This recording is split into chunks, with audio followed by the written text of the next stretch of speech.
Bank of Bhagyalakshmi ಭಾಳ ಮನಸ್ಸಿಗೆ ಹತ್ತಿರವಾದ cinema. ಒಂದನೇದಾಗಿ ಅಭಿ ನನ್ನ ಆ್ಯಕ್ಟಿಂಗ್ ಶಿಷ್ಯ. ಆ್ಯಕ್ಟಿಂಗ್ ಮಾಡಲಿಲ್ಲ, ಡೈರೆಕ್ಷನ್ ಮಾಡಿದರು. ಅದು ಸಿನಿಮಾ ಮಾಡ್ತೀನಿ ಅನ್ನೋ ಬಹುಶಃ ಒಂದು ಮನಸ್ಥಿತಿಯಲ್ಲಿ ಆ್ಯಕ್ಟರ್ಸ್ನ ಹೇಗೆ ಕಂಟ್ರೋಲ್ ಮಾಡೋದನ್ನೋ ಕಾರಣಕ್ಕೆ ಕಲಿಯೋಕ್ಕೆ ಬಂದಿದ್ದರು ಅನಿಸುತ್ತೆ. ಓಕೆ. ಆ್ಯಂಡ್ ಬಹಳ ಸಜ್ಜನ, ಸೌಮ್ಯ. ಡೈರೆಕ್ಟ್ರ್ ಅಂದಾಗ ಒಂದು ರೀತಿಯ ಪವರ್ ಬೇಕು.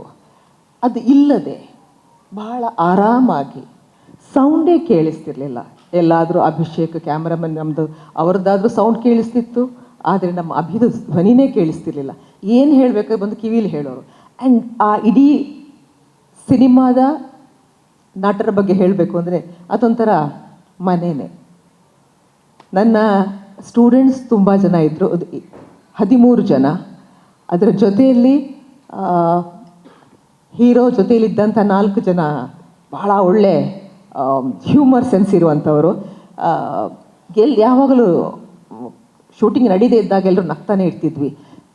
7 ವರ್ಷದ ಮಗುವಿನಿಂದ 70 ವರ್ಷದ ಮುದುಕರದವರೆಗೆ ಅಷ್ಟು ಜನನು ಎಷ್ಟೋ ದಿನಗಳು, ಆಲ್ಮೋಸ್ಟ್ ಒಂದು 30 ರಾತ್ರಿ ನಾವು ಕೆಲಸ ಮಾಡಿದ್ವಿ. ಕಂಟಿನ್ಯೂಸ್ ಆಗಿ ರಾತ್ರಿನೇ ಕೆಲಸ ಮಾಡ್ತಿದ್ವಿ.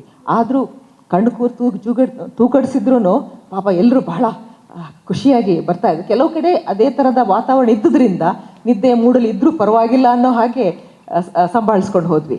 ಇದು ಎಲ್ಲ ಟೈಮಲ್ಲಿ ನಮಗೆ ಈ ಭಾಗ್ಯ ಸಿಗಲ್ಲ. ಅಷ್ಟು ಜನ ಆ್ಯಕ್ಟರ್ಸ್, ಒಂದು 25-30 ಜನ ಆ್ಯಕ್ಟರ್ಸ್ ಕಾನ್ಸ್ಟೆಂಟ್ಲಿ ಅದನ್ನು ತಡ್ಕೊಳ್ಳೋ ಶಕ್ತಿ ಪ್ರೊಡ್ಯೂಸರಿಗೆ ಇರಬೇಕು, ಇಲ್ಲಾಂದರೆ ಭಾಳ ಕಷ್ಟ. ಹಾಗಾಗಿ ಈ ಸಿನಿಮಾದಲ್ಲಿ ಪ್ರಕಾಶ್ ಸರ್, ಅಭಿಷೇಕ್, ನನ್ನ ಪ್ರೀತಿಯ ದೀಕ್ಷಿತ್, ಬೃಂದ, ಅದೊಂಥರ ಸುಂದರವಾದ, ಅದನ್ನು ಶೂಟಿಂಗ್ ಅಂತ ಹೇಳೋಕ್ಕೆ ಸಾಧ್ಯ ಇಲ್ಲ. ಅದರ ಪಿಕ್ನಿಕ್ ಹೋದಂಗಿತ್ತು. ಕಷ್ಟದ ಪಿಕ್ನಿಕ್ ಮಾತ್ರ, ಬಹಳ ಕಷ್ಟಗಳನ್ನು ಅನುಭವಿಸಿದ ಪಿಕ್ನಿಕ್ ಅದು. ದೀಕ್ಷಿತ್ ಬಗ್ಗೆ ಹೇಳಬೇಕು ಅಂದರೆ ಹೇಳಲೇಬೇಕು ನಾನು. ಅವನ್ನ 13 ವರ್ಷಗಳಿಂದ ಸತತವಾಗಿ ಎಲ್ಲರೂ ತಮಾಷೆ ಮಾಡ್ತಾರೆ, ಇನ್ನೂ ಕಲಿತಾನೇ ಇದೆಯಾ ಅಂತ. ಹೌದು, ಅವನು ಕಲಿತಾನೇ ಇದ್ದಾನೆ.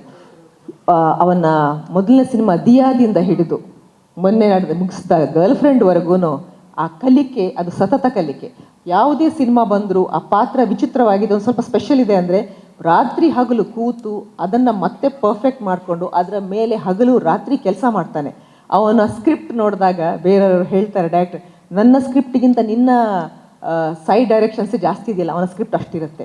ಪ್ರತಿಯೊಂದು ಇಮೋಷನ್ಸ್ ಹಿಡಿದು ಪ್ರತಿಯೊಂದರ ಬಗ್ಗೆ ಆ ರೀತಿಯ ಹಾರ್ಡ್ ವರ್ಕ್ ಮಾಡುವಂಥ ಮಕ್ಕಳು ಬೇಕು. ಈಗಿನ ನಟರಿಗೆ ಅದು ಬಹಳ ಅಗತ್ಯ. ಎಲ್ಲೋ ಬದಲಾಗ್ತಾ ಇದೆ. ಸಿನಿಮಾ ಮೇಕಿಂಗ್ನ ಸ್ಟೈಲೇ ಬದಲಾದಾಗ ಆ್ಯಕ್ಟರ್ಸ್ ಕೂಡ ನನಗೆ ಇಷ್ಟ ಆ್ಯಕ್ಟಿಂಗ್ ಬರುತ್ತೆ ಅಂತಿದ್ರೆ ಸಾಲದು, ಅದನ್ನು ಬೇರೆ ಮಟ್ಟಕ್ಕೆ ಎಷ್ಟಕ್ಕೆ ತಗೊಂಡು ಹೋಗಬೇಕು ಅನ್ನೋದು ಬಹಳ ಇಂಪಾರ್ಟೆಂಟ್. ಆ ವಿಷಯದಲ್ಲಿ ನಾನು ದೀಕ್ಷಿತ್ನ ಯಾವಾಗಲೂ ಅಭಿನಂದಿಸ್ತೀನಿ. ಅವನ ಪರಿಶ್ರಮ, ಅವನ ಹಾರ್ಡ್ ವರ್ಕ್, ನಾನು ಅವನಿಗೆ ಎಷ್ಟೋ ಸಲ ಹೇಳ್ತೀನಿ ಬೇರೆ ಮಕ್ಕಳಿಗೆ, ಅವನನ್ನು ರೋಲ್ ಮಾಡೆಲ್ ಆಗಿ ಇಟ್ಕೊಳ್ಳಿ. 3 ದಿವಸ ನಾವು ನಿದ್ದೆ ಮಾಡಿಲ್ಲ. ರಾತ್ರಿ ಡಬ್ಬಿಂಗ್ ಹೋಗ್ತಾನೆ, ಬೆಳಿಗ್ಗೆ ಇಂಟರ್ವ್ಯೂಸ್ಗೆ ಹೋಗ್ತಾನೆ, ಶೋಸ್ಗೆ ಹೋಗ್ತಾನೆ, ಕಂಟಿನ್ಯೂಸ್ ಆಗಿ. ಬಹುಶಃ ಅವನು ಗರ್ಲ್ಫ್ರೆಂಡ್ನ ಪ್ರಮೋಷನ್ ಶುರುವಾದಾಗಿಂದ ಅವನು ಮಲಗಿದ್ದು 1 ಗಂಟೆ 2 ಗಂಟೆ ನನಗೆ ಗೊತ್ತು. ನಾನು ಬೇರೆ ಹುಡುಗ ಫೋನ್ ಮಾಡಿ ಕೇಳ್ತೀನಿ, ಬಂದಾ, ಮಲಗಿದ್ನಾ, ಇಲ್ಲ, ಇನ್ನೂ ಹೊರಗೆ ಇದ್ದಾನೆ.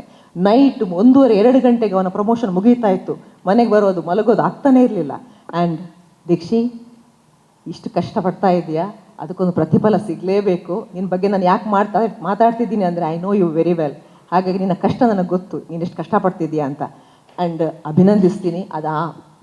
ಕಷ್ಟಪಡ್ತಾ ಇರು, ಪರವಾಗಿಲ್ಲ, ಒಳ್ಳೊಳ್ಳೆ ಸಿನಿಮಾ ಮಾಡ್ತಾಯಿರು, ಅದರಿಂದ ಕಷ್ಟಪಡ್ತಾನೇ ಇರು. ಓಕೆ, ಅದು ಯಾವತ್ತೂ ಇರಲಿ. ಯಾವತ್ತೂ ಸಿನಿಮಾನ ಲೈಟಾಗಿ ತಗೋಬೇಡ. ಬಂತು, ಹೆಸರು ಬಂತು, ಸಕ್ಸಸ್ ಬಂತು ಅಂತ ಡೂ ಇಟ್. ಕಷ್ಟಪಡಲೇಬೇಕು, ಆವಾಗಲೇ ಇಷ್ಟಪಟ್ಟಂತಹ ಸಿನಿಮಾಗಳು ಮಾಡೋಕ್ಕೆ ಸಾಧ್ಯ ಆಗೋದು. ಆ್ಯಂಡ್ ಇಡೀ ಕಾಸ್ಟ್ ಆ್ಯಂಡ್ ಕ್ರೂ ಎಲ್ರಿಗೂ, ಮತ್ತೆ ಇದನ್ನ ಹೇಳಿಯಲ್ಲ, ಎಲ್ರಿಗೂ ಥ್ಯಾಂಕ್ ಯು ಸೋ ಮಚ್. ನಿಮ್ಗಳ ಜೊತೆ ಸಿನಿಮಾ ಮಾಡುವಂಥ ಅವಕಾಶ ನನಗೆ ಸಿಕ್ಕಿದ್ದಕ್ಕೆ ಥ್ಯಾಂಕ್ ಯು ಸೋ ಮಚ್ ಎಲ್ಲ ಆ್ಯಕ್ಟರ್ಸಿಗೆ. ಗ್ಯಾರಂಟಿ ನ್ಯೂಸ್, ಸುದ್ದಿ ಖಚಿತ, ನ್ಯಾಯ ನಿಶ್ಚಿತ.